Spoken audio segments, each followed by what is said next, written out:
Welcome to the Scaling Tech Podcast, the podcast for software engineering leaders. I'm your host, Aaron Syme. Today, I'm bringing back a past guest to talk about something incredibly important to leaders of all kinds, learning. How do you learn about a new topic? How do you share that knowledge with your team? How do you make the time for it? And how do you know when you've learned enough about a topic and it's time to dive in and tackle the hard work of implementing it? Allison McMillan is a fractional VP of Engineering and a team coach and facilitator. This conversation definitely inspired me to be more thoughtful about how I'm learning about new concepts and keeping my skills fresh so I can be a better leader. I'm sure her insights will do the same for you. So let's get to my conversation with Allison.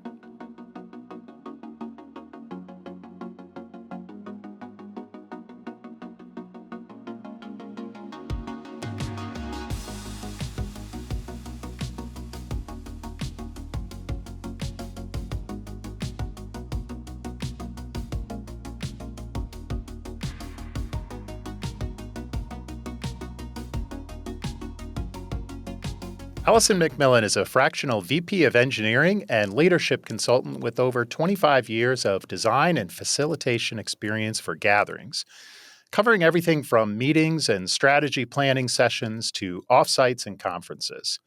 She's previously held leadership roles at QuotaPath, Dev, and GitHub. Allison has worn many hats in multiple industries as a community builder, managing director, and software engineer.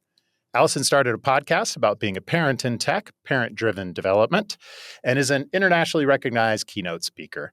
She's very involved in the Ruby community as a current board member and the former president of Ruby Central. And she's been a past guest here on the Scaling Tech podcast. You can learn more about her at AllisonMcMillan.com. Welcome back to the Scaling Tech podcast, Allison. Thank you. It's so nice to be back. Oh, it's so great to have you back here as well. So today we're going to be discussing how curious leaders can unlock learning for themselves and their teams. But I wanted to start with the question, what distinguishes someone as a curious leader to you? And why is that so important to their leadership abilities? Yeah, it's a great question to start off with. For me, and this is both for myself and actually anyone that I hire. When people say like, "What are the what are the key things that you hire for?" Somebody that has a growth mindset. I think, especially in engineering and software development and tech in general, there are a few things that are happening. There are a few things that are happening. First, tools are changing all the time, right? You constantly have to keep up. You have to know what's happening in the industry.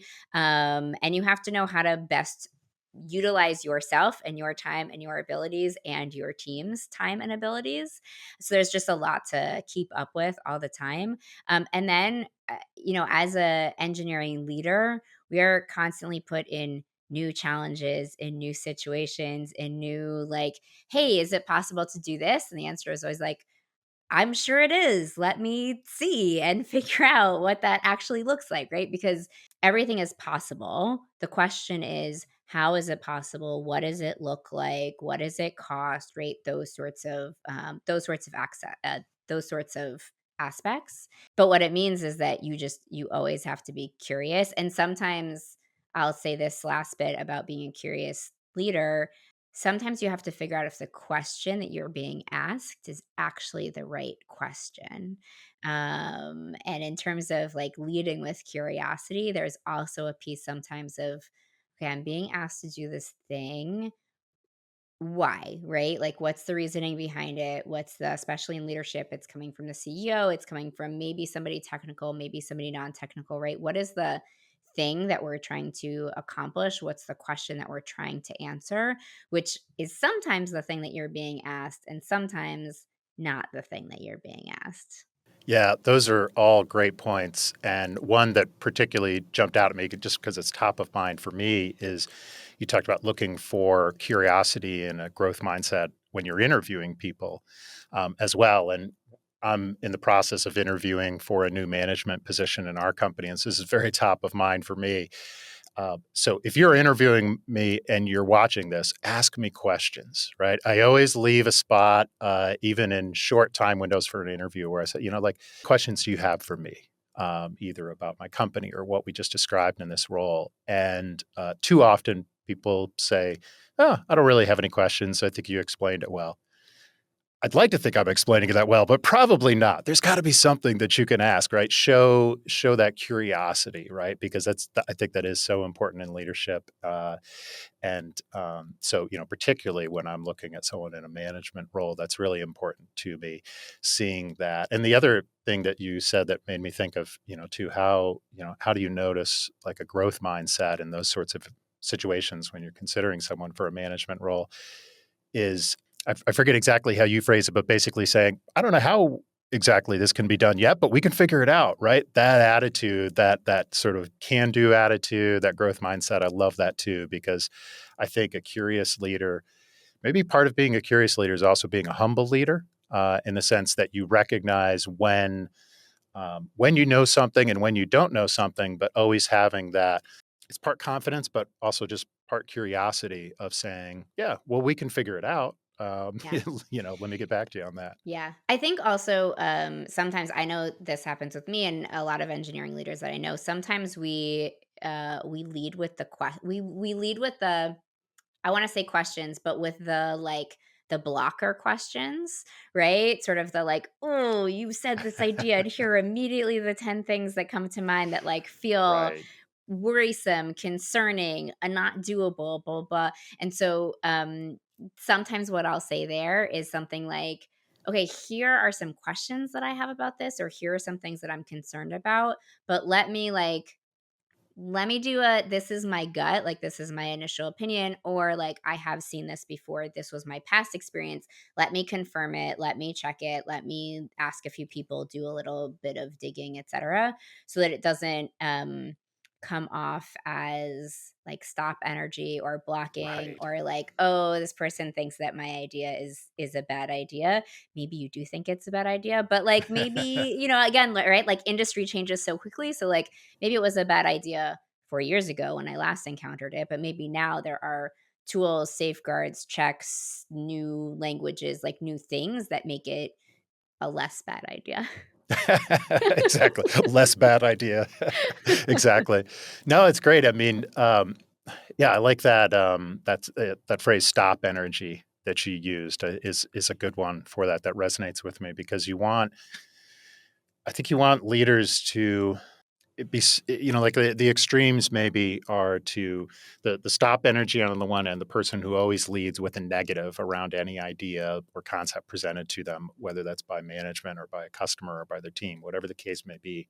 Leading with that negative energy is no good. That can really kill creativity and psychological safety in the organization, right?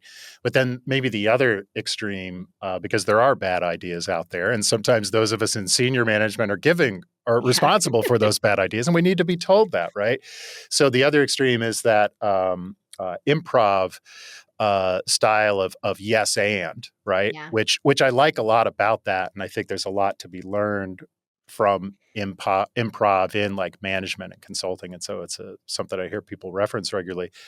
But Yeah. sometimes you shouldn't actually build on the idea too. So like just always being a yes person is not the right response Yeah. either. There's Right. somewhere in the middle, right? Yeah, sometimes there's like, like a toxic positivity or an optimism that Right. then if you like are always optimistic, but then you come back and it ends up being way different, right? Then that diminishes the level of trust. And it's like, okay, can I trust this person's opinion when they're always like, yeah, that sounds doable, or should be no problem, and then they're always coming back with the same like, actually I did some more research. And so there is like there's stop energy, and on the other side there's always being super optimistic, and there's this nice middle ground, which is a little bit of I think also a little bit of the phrasing and the approaches that we learn as we get more senior in leadership, right? How do I phrase this thing in my brain? How do I like create some space between my brain and my mouth, so that what I'm thinking in my brain, the phrases that come out are a little bit more measured, or a little bit more like,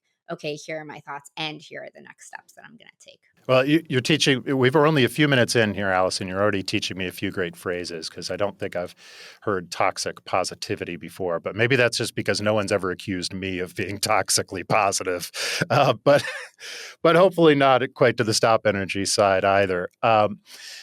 But before we dive into this more, I want to get a little update because we did have you as a guest on the Scaling Tech podcast about a year ago.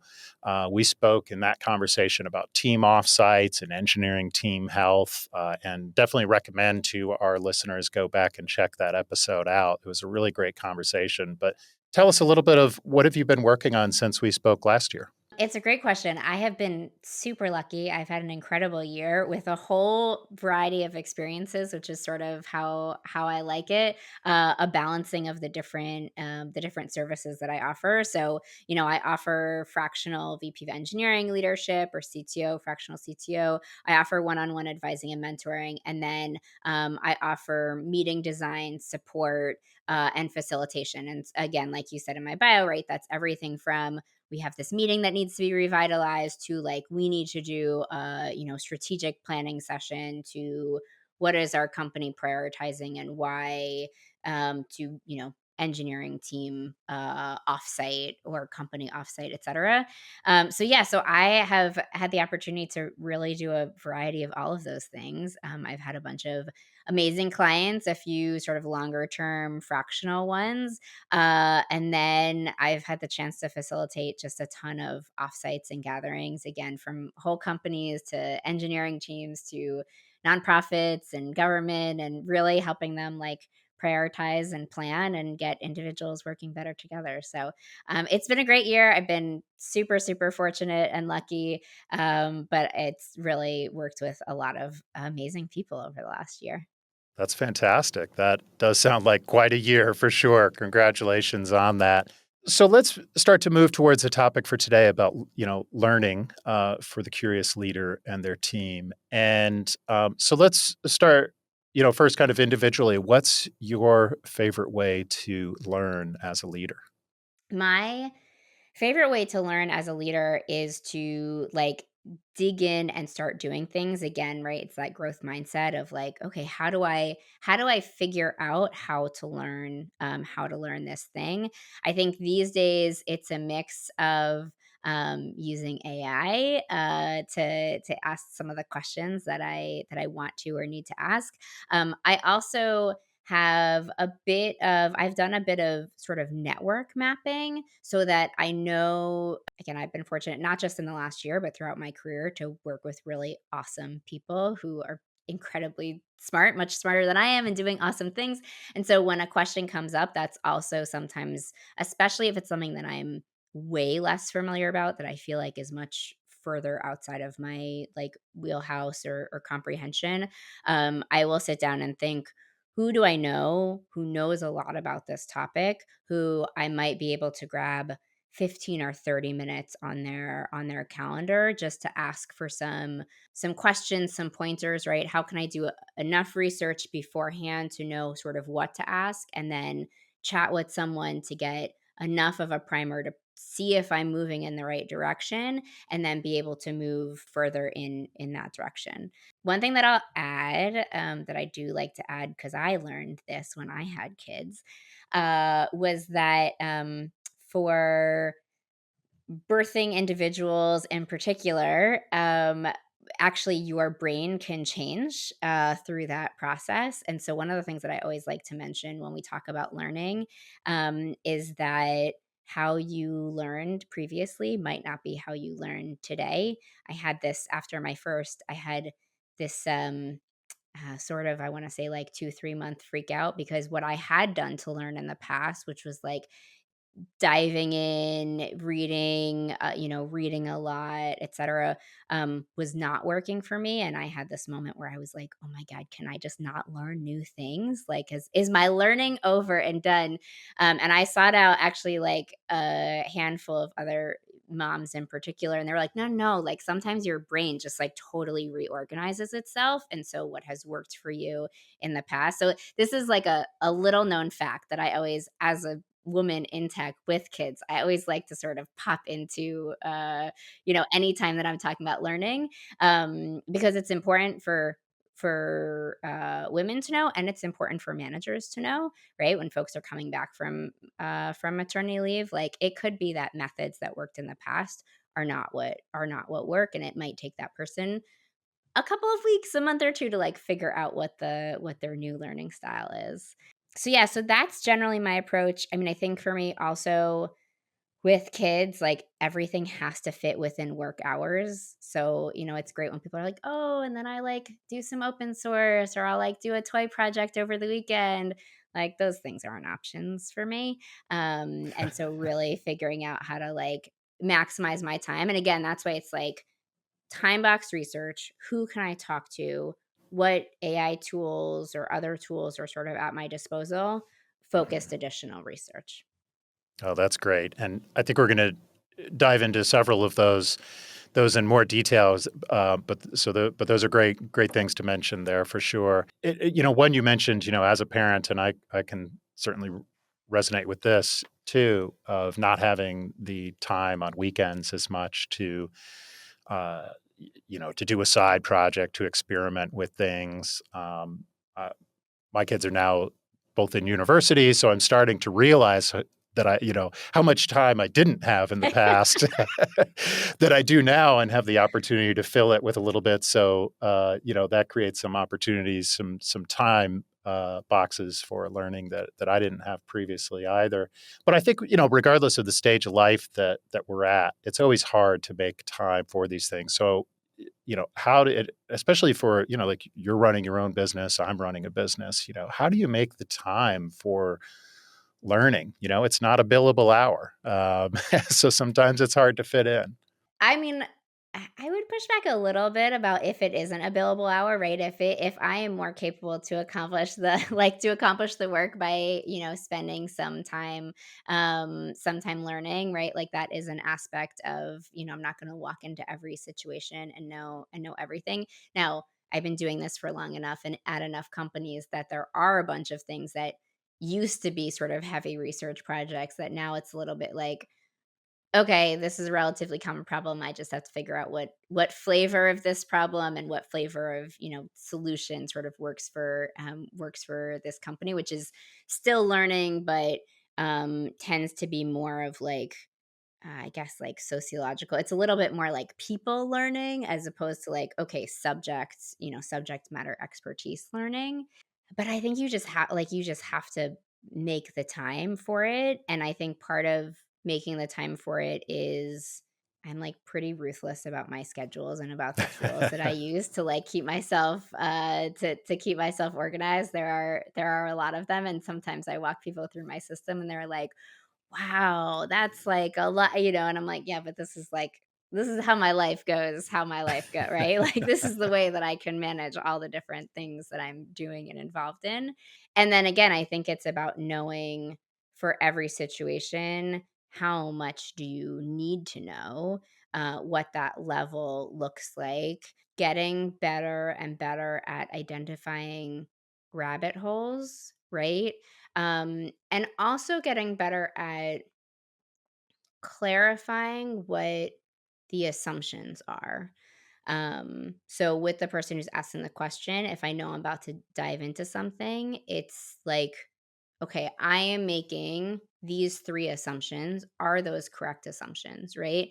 And spending maybe a couple of minutes thinking, okay, if there's this big bucket of things that I need to learn, right, or this big subject, what are the constraints, parameters, boundaries, assumptions that I can put on this question that half my learning time, that quarter my learning time, right? What is exactly the thing that I'm trying to learn, and how do I learn that thing to the level and amount that I have to learn that thing to do my job and to fit the needs of my clients effectively. Yeah, that makes sense. And I appreciate the pushback on learning should be billable time, because it's a healthy reminder. I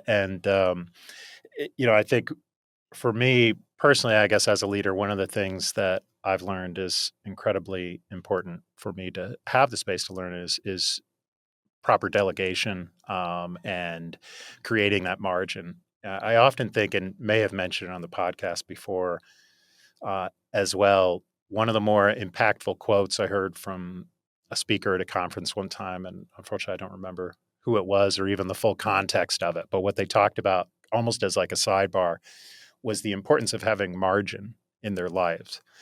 And having margin in, I think they mentioned, work, health, and personal life, that you can't overbook yourself, which it spoke to me because I tend to overbook Yeah. myself. I'm still working on that one. Yeah, I am as well, for sure. But if you don't leave that margin, right, then you don't have time to deal with crises when they come up, because obviously we don't plan for those.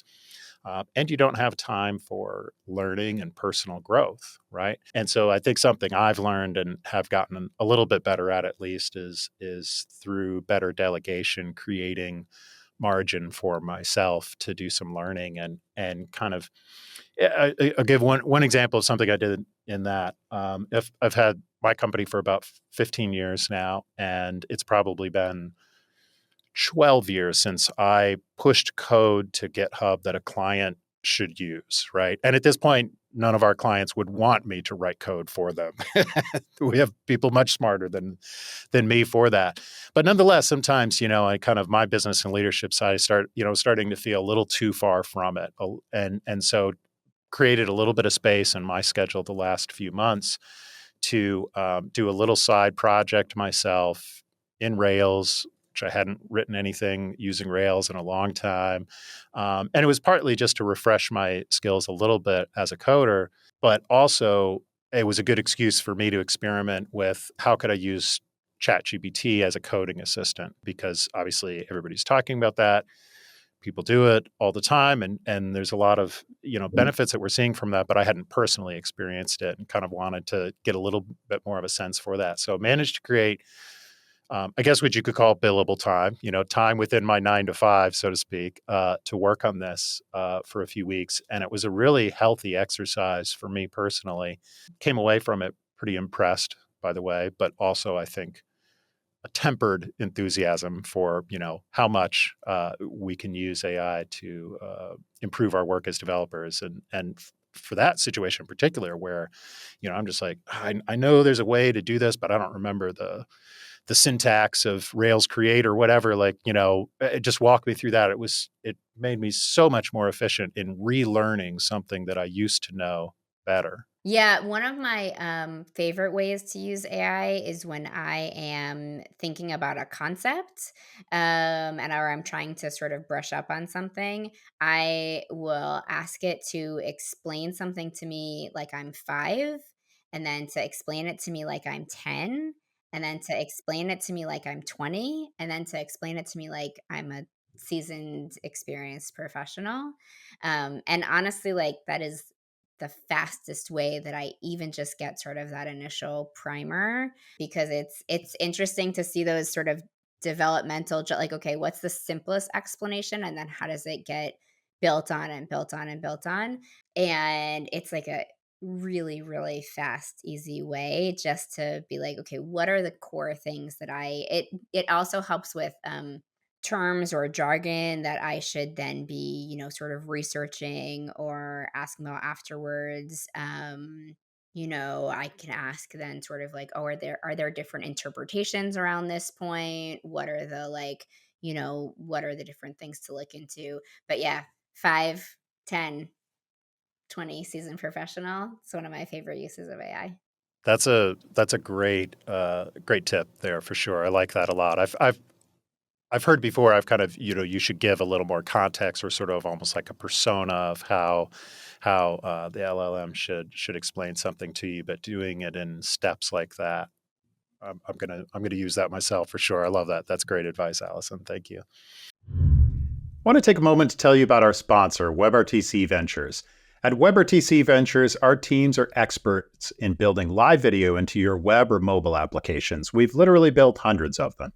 We have over a decade of experience using both open source and commercial media servers in a wide range of industries, including telehealth, edtech, broadcasting, and more. We also publish a lot of helpful tips and industry interviews. on our website and our YouTube channel. So be sure to check out webrtc.ventures, and we can help you build, scale, and deploy your video solution. So let's talk a little bit more about AI. What else? What else do you see as kind of the impact of AI on learning for leaders? Like I said, it's a really good way to sort of get a primer of a new thing that you have to dig into or understand. It's really great for when you're trying to decipher jargon or acronyms. So it's really fantastic for that. I trust it less with sort of like code related things. Like we're like working on my own website. Sometimes I'll ask for like, can you put this into a flexible column, responsive column layout or whatever? And then I'll read through the code and I'll be like, I don't think that's quite right. Can you try again? So, I don't trust it as much with code, but it is really good for like, I'm trying to figure out what this function does or with this, why people choose whatever language. And so it is really good for I sort of, as engineers, we get really good at Googling things. And AI it's like a better Google, right? Because you have to figure out the right thing to ask for, but then once you ask for that thing, you can ask follow-up questions, right? I don't quite understand that. Can you explain what's happening, what's going on there? It's like being able to talk to a really experienced engineer and just sort of ask them questions. And sometimes there's like some verification, right? AI also makes things up sometimes. So you might also still want to have that conversation with that senior staff or principal level engineer that's like, hey, this is my understanding, like full disclosure, got it from AI. Like, does this sound right? But again, at the level that I'm usually sort of asking questions or trying to dig in, it's good enough for a lot of that initial stuff. Yeah, no, I agree. I mean, it makes me think about I know a friend I had who, gosh, maybe over 20 years ago for sure, wrote a really thick book on Java. And even 10 or 15 years ago, he would joke that he wrote uh, like that he spent years writing the best doorstop. Because at that point, even well before LLMs, that was all it was kind of good for. But early in my career, that's how we would learn, right? You'd buy the best textbook you could, you'd flip through it, you'd look for the examples, try and adapt them to yours. Then we got to Google. That was a better form of doing the same thing. And in a way, working with an LLM now, you're still doing the same thing. It's just so much more conversational. And, definitely Gen AI is more than just a search engine.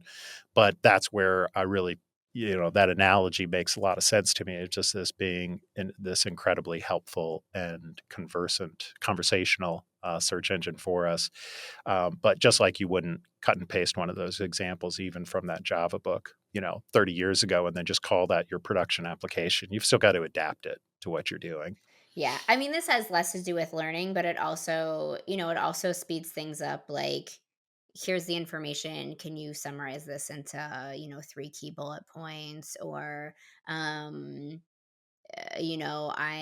am looking for a Notion template that does X, Y, and Z. Like, tell me how to set up that template and like the exact things to click and use and, blah, blah, blah. I will also sometimes use it to like dig into some more complex billing, right? Like, hey, can you walk me through some companies that have, where their billing is a little bit more complex and you're trying to really pick things apart and figure out what's going on. Using AI to really say like, okay, explain, you know, after reading the company's docs, et cetera, like, okay, explain to me like what this is, what it's used for. It's again, that's sort of like a leadership level when you're trying to figure out budget stuff, et cetera. Really good for that as well. And although hopefully most of our listeners are already familiar with this, we should certainly give the disclaimer too that if you're using an AI assistant of any kind for coding, you shouldn't be cutting and pasting proprietary client code or confidential information into it. That the better way to do it, generally speaking, is to ask it help you work through a concept or an algorithm and then adapt that into your code rather than pushing confidential things out to something that might get reused publicly. Yeah, that's I was actually, as I said that, I was thinking, I was like, "Oh, and all of those sorts of use cases are things that have nothing to do with, like, one company or anything that's proprietary." It's just sort of like digging into a concept or a what is this thing or whatever, that is really more universal knowledge that, is applicable for most companies and not just, yeah, again, that proprietary, so being careful there. Yeah. But definitely a very efficient way to help, remember some syntax. And I liked too when I was using it kind of as a coding assistant how it does have some, it's maintaining some state of what you asked previously. And so it was able to say, oh, you want to create, a model that looks like this. Well, given the context of the example you gave me before, here's like the columns you probably want to put in it and stuff like that. And even making some suggestions like that, at times was off base, but it was still kind of helpful. And I thought was kind of a cool feature. That trying to digest 50 Stack Overflow posts is not going to give you, right? Yeah. And like any tool, right? The more that you use it, the more that you figure out, okay, what does the prompt have to be? How do I adjust this question? How do I dig into this answer more effectively? Like any tool, the more that you use it, the more that you figure out how it works and the right things to ask. Just like getting really good at Google. Right. Exactly. Um, so you've made a comment a couple times I want to dive into a little bit deeper about knowing how much to learn about something. And I think that's really important. I think of that too. And like with all the work that you do around as a facilitator and, facilitating offsites. And that's a situation where I would think you really have to learn, like just enough, right? Because you may be diving into a company maybe you haven't worked with before, a situation you don't know the details of. But you need to learn just enough about that in order to help them, facilitate a helpful outcome. So, how do you approach learning for like a time constrained situation like facilitation? Yeah, it's a great question. And as a facilitator, one of the things that I always say is my goal is not to be a subject matter expert, right? Like those are the people that I am facilitating the group. They are the subject matter experts. My expertise is in process expertise, right? It's in knowing what questions need to be asked, what the modality or sort of exercise that needs to be used and what connection of like, okay, we're going to do these groupings of exercises and this is because it flows in a certain way and it gets to these specific outcomes. So for me in those scenarios it's really getting sort of high level overview, right? What are the sometimes I'll ask a team, like, give me the top 10 bullet points, one sentence bullet points of your goals for the next half or of your strategic plan. Or because I don't need the like 30-page strategic plan and I don't need sort of like all the goals with all of the context, etc. But what I do need is how many goals are there? How complex or how many sort of dimensions is the strategic plan? Because all of that fits into when I'm facilitating and when I'm putting together a design, what that design needs to look like and what the exercise or modality needs to look like to be able to get to the desired outcomes. And so it is sort of like, okay, how much of this organization or background or et cetera do I need to know in order to lead the group and really design the day or half day or days effectively? But also, like, I should not be able to sort of give you a summary of, these are your goals for the half, and this is how you're going to accomplish them, and this is why you want to accomplish them, and this is the historical context around them. And I probably will know that by the end of the day, right? Because I design in a way that sort of brings a lot of that to the surface and questions it and validates it, and based on what the outcome and the goals of the facilitation are. But process expert, not subject matter expert. Yeah, that's great. I mean, I'm not the expert level facilitator you are, but when I've been in that sort of situation, I always felt like I need to know enough about the process mainly, but just enough to have enough confidence to kind of think on my feet. And I think, in general, if you have that skill of being a curious learner or a growth mindset, that's what gave, me the confidence in those sorts of situations that I could adapt to it, to kind of, the flow of the conversation, or maybe as an outsider see a little bit of, when things are going in a good direction or not. But probably most importantly, always having that confidence of saying, well, I don't know. Yeah. You're Well, you're asking me to be the subject matter expert now, and I'm not, right?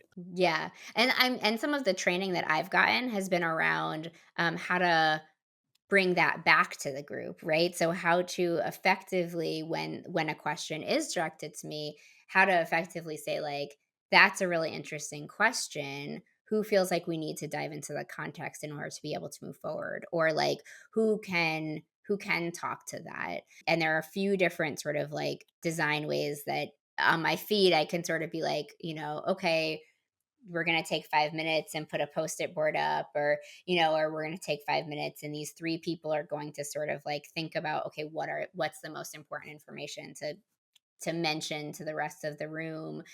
So some of it is like when I get that question, being able to effectively and in a way that doesn't feel like putting someone on the spot, or like sort of put that back to the group, and ask like, is that, and to have enough information to know when a question like that goes into the parking lot, right? So goes into the like, this is a great question and we're going to write it down so that it can be talked about later, versus like, this is a great question and it's 100% necessary for us to understand this, for the group to understand this, in order to achieve the outcomes that we're hoping for at the end of this session.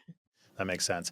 Now, what about when you're wearing your VP of engineering hat and you do have more responsibility to be the subject matter expert or to find the solution? How, in that sort of situation, when you've got a difficult problem or new concept that you're exploring, things like that, how do you know when to stop, you know, researching and start applying what you've learned so far? Yeah, I think that applying quickly is super, super important in the role. Now, you don't want to just sort of like blindly start applying, but I'm always it's not that dissimilar to like, what is the smallest thing that we can ship that would have an impact for a client, and how quickly can we ship, right? Like how quickly can we ship that MVP? It's not that dissimilar for learning, right? What is the question being asked, and how quickly can I get to an answer that at least gets us a step a step forward in the process, a step forward towards, the goal or the reason why the question is being answered. And how can I very quickly recognize how much time I will need in order to be able to fully answer the question, right? Sometimes the knowledge is on the team, it's just not in my brain, right? So in that case, it's, recognizing, and I'm not shy about going to an engineer, and being like, "Hey, this question was asked of me. I don't have a lot of context here. You have a lot of knowledge here. Can we grab 15 minutes so you can sort of give me a rundown so I can have a sense of what I need to know to communicate up, around, etc. effectively?"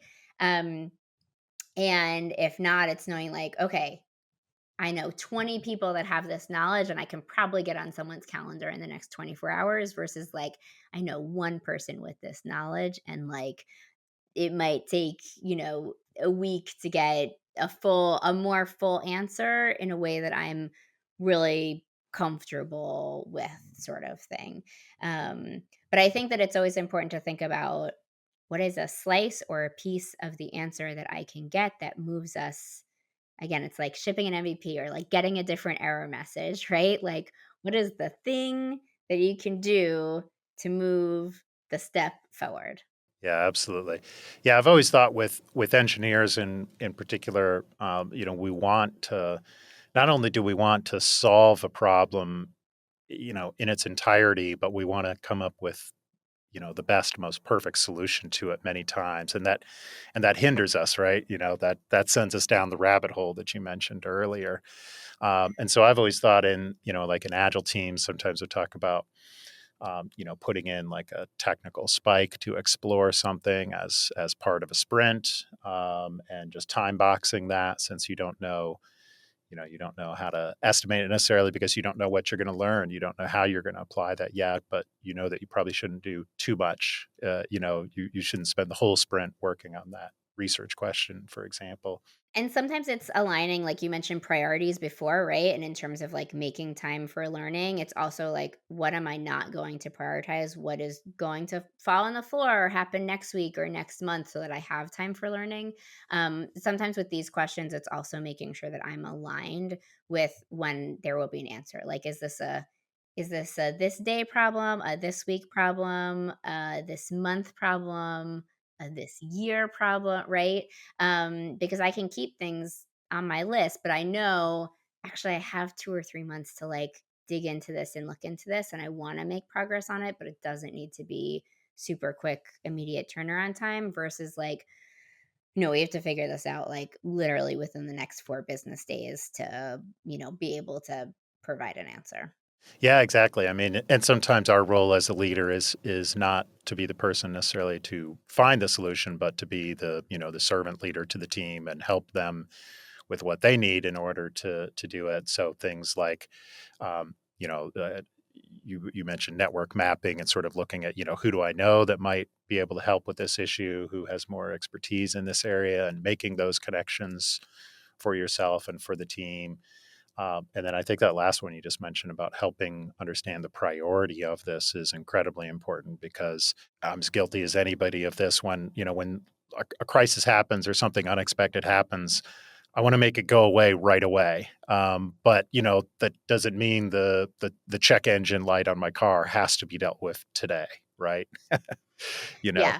Yeah. Well, and I think also, for requests from CEO or for, like whoever, like there are some people where they when they ask you a question, it carries weight, but actually like they want you they want to know sort of what's on your plate and they want to know I've heard from a lot of CEOs, CTOs, right, folks and that they're like, "Oh, every time I ask a question, everybody treats it like an emergency. I don't necessarily need it treated like an emergency." And some people will be like, "This is not an emergency, but this is something that I'm curious about." And still people will sort of treat it like an emergency. And so it's really, at multiple levels sort of understanding like, wait, just because a question comes from this person or this person with this title, I'll give an example. One of the ways that I used to learn to stay sort of closer to the tech was by pairing, and as I just sort of fly on the wall pairing, sort of like, okay, I want to learn about this part of the code base. As my title changed, it got more and more difficult to pair because it was like, okay, I can't just ping a software engineer and say like, "Hey, can I like jump onto a Zoom with you while you're like working on this ticket? I'm just interested in watching." And right, like there's there's some scariness there about how Right. they're like supposed to perform with me, and so I always now I still pair, but it's usually much later or with sort of more, principal staff level engineers right at a different level, because there needs to be that level of like comfortability and trust that it's like I just want to learn like I'm not in the code base, 95% of the time. Maybe I do a loop through of pull requests here and there just to sort of keep up on what's happening, et cetera. But like I want to learn about this part of the code base, or I have some time this week and I want to get a little bit closer to the tech. But I have to be really careful now with how I do that so that it's not so also so that somebody doesn't like prepare for multiple hours for me to I've had that in the past before too, where like by the time we jump onto pair, like it's obvious that they spent like a lot of time preparing and like mentally walking through exactly what they're going to do and how they're going to do it. So it feels a little bit more of like a code presentation than like Right.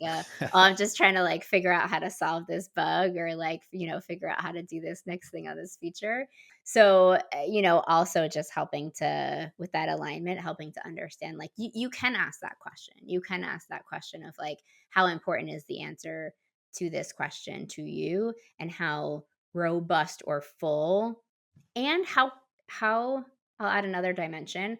How confident do you need this answer to be? Because sometimes if they're like, I just want like a broad strokes idea, right? I can give that faster, and I can be like, I am 60% confident in this, or, versus like, I've spent time, I've dug in, I'm 90% confident in in this answer, and in this answer being a complete answer to the question that you're asking. And sometimes people just want like I just want like a 30% confidence, back of napkin, broad idea of X.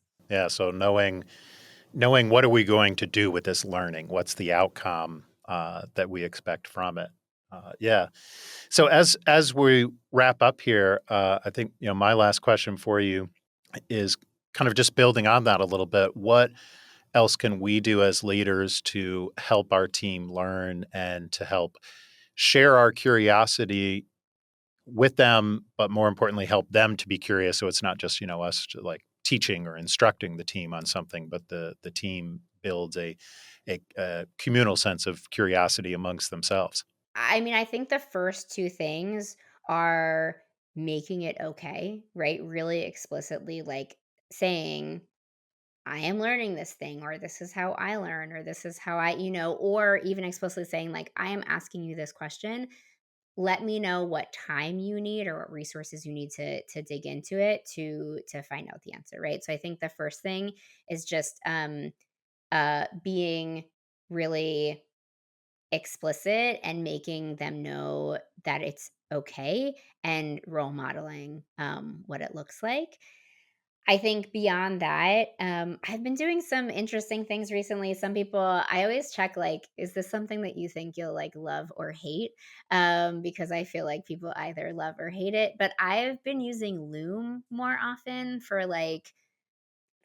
informational updates that I do, for, when I'm doing something that's part of my workflow, when I'm just sort of like, okay, here's a spreadsheet or here's a group of slides. Let me just recently did this for an offsite.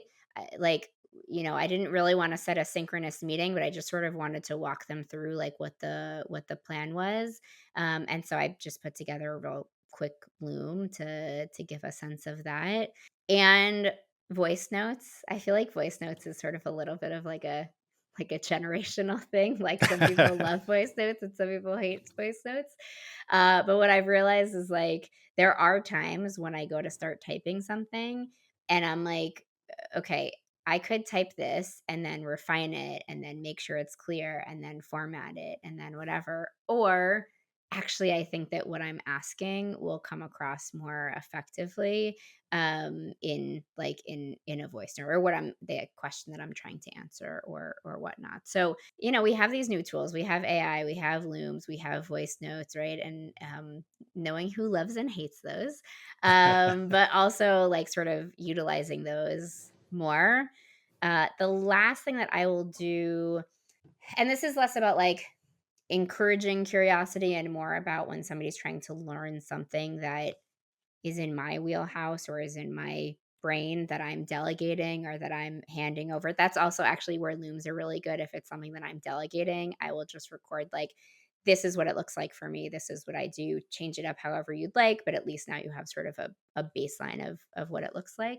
Sort of like a see one, pair one, do one. I do this a lot when I'm onboarding new managers, where they will sort of like shadow me in a meeting, or how I lead a meeting, or how I do a thing, and then we'll work collaboratively on it the next time, so that we're really sort of like doing it, sort of synchronously together. And then the next time, like, they do it, and either, I'm in the meeting and can give them like feedback afterwards, or like they do it, and if it's a document, I sort of like I read it over and I give it a check. So I'm still there to support and to refine, but they are, taking the like, they're taking it on, they're taking the leadership, they're taking the ownership. And I do this whenever I onboard an engineering manager. I always ask them like, what's your stat? Do you just want to take everything and like ask me questions as you go through. Do you want to do this sort of like see one, pair one, do one? Do you want to do you want to shadow me for a while, right? What works for you? What sort of support do you feel like you need to feel confident as quickly as possible, like taking this task, doing these things? I love it. Yeah, that's great. See one, pair one, do one. Good, easy to remember, but also tuning it to what each individual's learning style is. So, maybe doing a combination of those when you're communicating across a team. Then, but yeah, lots of great tidbits in there. Thank you so much, Allison. Sadly, we're at the end of our time here, but we could keep, and I'm curious to keep talking with you more about this, but we have to time box it. But it's been a fantastic conversation, Allison. Really appreciate all the insights you've shared with us again. Thank you for coming back to the Scaling Tech podcast. Appreciate it. How can our listeners get in touch with you for more information to learn more about your work? Yeah, the best places are LinkedIn, I feel like is my main social media at the moment. So, you could just search Allison McMillan on LinkedIn. So that's a good place. And then AllisonMcMillan.com is my website, which also links to everywhere else that I live on the internet. So that's also a good central spot to check out. Thank you. Thank you so much, Allison, for joining me today on the Scaling Tech podcast. Yeah, thanks for having me. On behalf of the thousands of developers we've placed with our clients, I want to briefly tell you about our sponsor, Agility Feed. Agility Feed has been building nearshore agile teams for U.S. companies since 2010. We were an early pioneer in doing this sort of developer staffing. Our team can help you recruit talented software engineers and technical teams in Latin America. We'll handle all aspects of recruiting, contracting, and payments for you so you can focus on delivering great software. To learn more, check us out at agilityfeed.com. That's agilityfeat.com.